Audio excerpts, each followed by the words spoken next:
Everyone, সকলে কেমন আছেন? আলহামদুলিল্লাহ আমি ভালো আছি এবং অনেক খুশি আছি। দেখেন আমার লাউ বাগানে অনেক লাউ ধরেছে। মাশাল্লাহ দিলে আপনারা দেখেন। রাকিবা, লাউটার মধ্যে ধরো। এই যে দেখেন, এখন আমি লাউ পারবো, সাথে নিয়ে আসছি রাকিবাকে।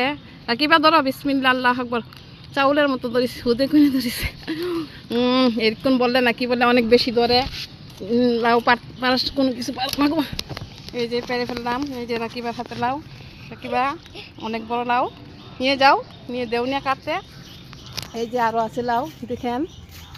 হ্যাঁ, আমি কিন্তু বাগান করতে আমার ভালো লাগে, সেই জন্য করি। এই যে দেখেন, ওই যে আরও লাউ আছে, ওই যে লাউগুলি। ওয়াও, মাশাল্লাহ কত সুন্দর দেখেন। এই যে লাউগুলি, লাউ গাছটা অবশ্য মাসুমার। ও হ্যালো, দেখেন, লাউ স্বাস্থ্যের জন্য ভালো, পেটের জন্য লাউ খাওয়া ভালো। আর এইটা সোজা করে দিলে ভালো হতো।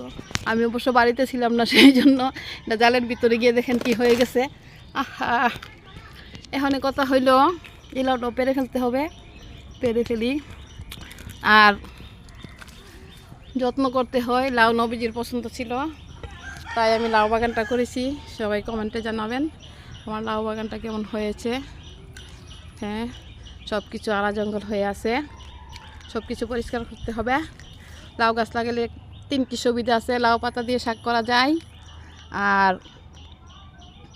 লাউয়ের ডুকা অনেক মজা, চিংড়ি মাছ দিয়ে, শিং মাছ দিয়ে।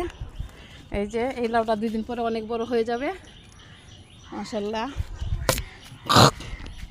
দেখেন আমাদের লাউ বাগানটা, বাইছানোর জন্য লাউ বাগানটা তেমন ভালো না। এটাকে সুন্দর করে বাইছানো দিলে আর অনেক লাউ ধরতো। মরা পাতাগুলি কেটে দিতে হবে, গাছের গোড়ায় মাটি দিতে হবে।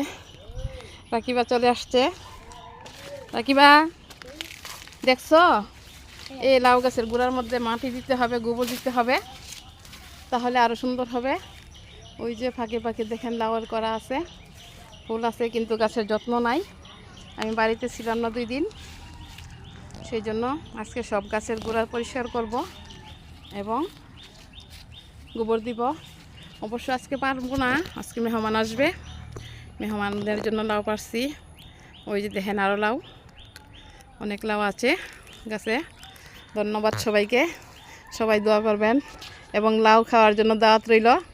সবাই চলে আসবেন। লাউ এবং লাউয়ের পাতা, লাউয়ের ডাটা, ওই যে সুন্দর করে ডাটা উঠতেছে, বড় বড় পাতা উঠতেছে।